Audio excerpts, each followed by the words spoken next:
What's up, guys? Welcome back to another episode of MissFlips. In today's episode, we are going to be making over this bad boy right here. It's got a couple of tears and it's got a tear down there in the cane as well. And I am here to show you guys how I'm going to repair that and completely transform this lovely wicker cabinet into, that trendy thing that seems to be going around with the arch and cane. I don't really get it. I'm just kidding, I do. I'm obsessed with it. And I kind of want to keep this piece. We'll see. Okay, let's get flipping. All right, my beauties. So this is the piece right here. As you can see, it's a little bit beaten up. It's very dirty, and we got a lot of repairs that we need to make on it. Some of the bamboo is broken, some of the cane is of course torn, and there's holes everywhere, and gosh, this piece needs some love desperately. It is absolutely filthy. So the first thing I'm gonna do is give this guy a good old bath. And I started off with vacuuming because this thing had so many cobwebs and just big clumps of dust and such.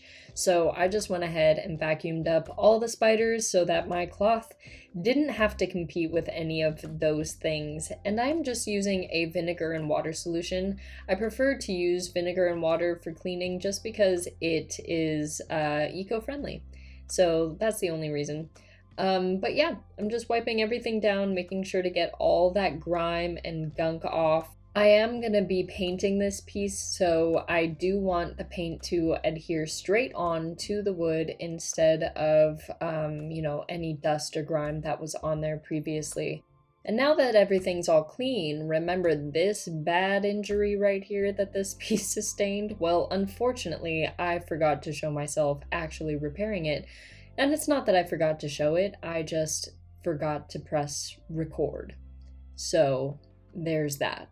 Just know that these guys were off the nail that originally held them into place, and it was super easy to get them back into place. All you had to do was kind of force them back onto the nail and then glue them into place, and they held very well. These things are not going anywhere. So the next thing I'm going to do is repair these little bamboo accents here, and I'm just going in with some wood filler, gluing them back together, and then clamping them back in place, making sure that they're lined up perfectly so that it looks like it never actually happened. And honestly, this whole process, fixing these little bits here, was a lot easier than I expected it to be. All you needed was some good strong wood glue and clamps, and these guys were really, really simple to just kind of put back in place, and it worked out seamlessly. These guys looked like they were never ever broken, which ended up being a plus for me. The next thing we're gonna do is remove this cane. Yeah, I didn't really want to remove it, but unfortunately at the time I had no idea how to fix torn cane, and it just seemed like such a pain to do that I just would rather replace the entire thing than fix each strand that was broken, reweave it, all that sort of stuff. That just takes patience that I don't have, unfortunately. But luckily this came out pretty simply. All I had to do was cut the little loops that they were kind of like weaving. They were kind of woven through the wood, and so all I had to do was cut those weavings and then just pull it out. Some parts were trickier than others to pull out just because they were woven twice through, but it was pretty simple. And then I went in with my pliers and got out all of the little scraps that were left behind in the wood. And for putting in new cane, I do plan on stapling the new cane into this wood. Otherwise, I would have just taken it off because, it doesn't really need to be there. But I do plan on stapling to that wood, so I am leaving it there for that reason. After removing the cane, I was left with like these really sharp shards of wood that were coming out, and I wanted to be able to staple the cane directly onto it without anything getting in the way.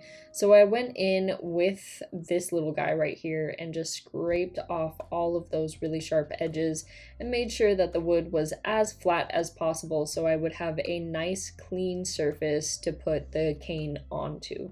And don't worry, I'm gonna fix that wobbly piece of wood.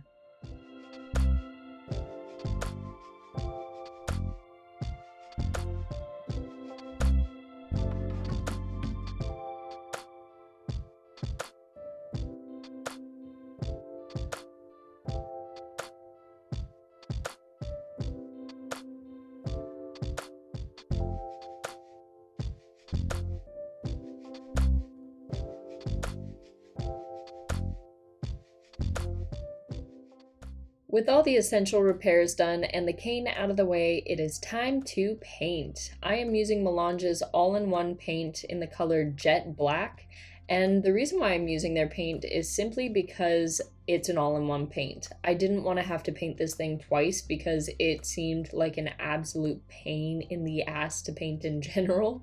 So I wanted to only paint it as little times as possible. I ended up going over the entire thing with 3 coats. Some parts were even more than that just because you have to get into all of those little tiny crevices and the spaces in between each weave, and it's just so time consuming. I spent an entire day painting and it was rough. It was not an enjoyable experience. I was thinking about spraying it, but honestly, it seemed like it was going to be a waste of paint because it was so hollow that, you know, all of the paint was just going to go through it and not like, you know, on the actual bamboo itself.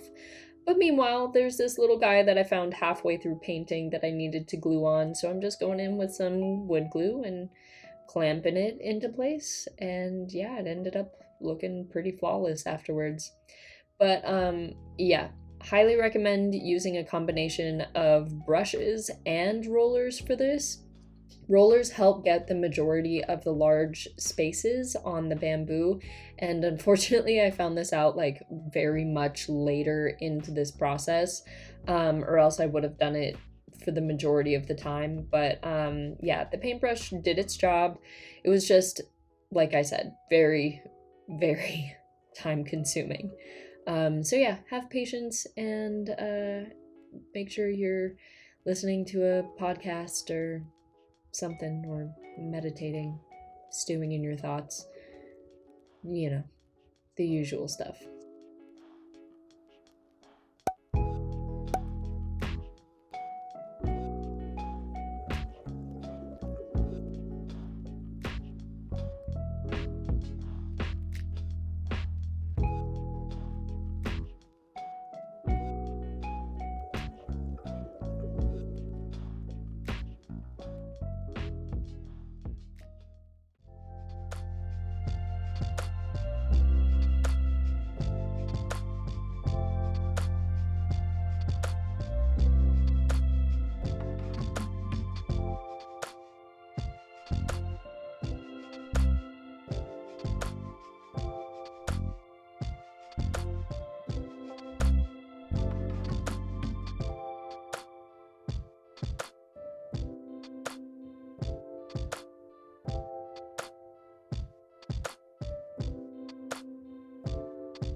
Alright, gang, so it's finally time to put in the cane. I got this cane off of Amazon. I'll make sure to include that link in the description below. And when you are prepping to put cane into a window or on a piece of furniture or anything like that, it's always good to soak it before you work with it. I, for whatever reason, decided not to. And it worked out fine. It's not like, you know, it was worse or anything like that. It was just a little bit more difficult because the cane itself wasn't as flexible, so I really had to work around the fact that it wasn't as malleable as I wanted it to be. And soaking the cane just makes it a little bit easier to work with. And yeah, so I would recommend soaking it, but you don't really have to. And then after all my staples were in place, I went in with my X-Acto knife and just cut off all of the excess cane, making sure that each edge was nice and clean. And these windows, they were a little bit trickier because they do have that rounded edge at the top.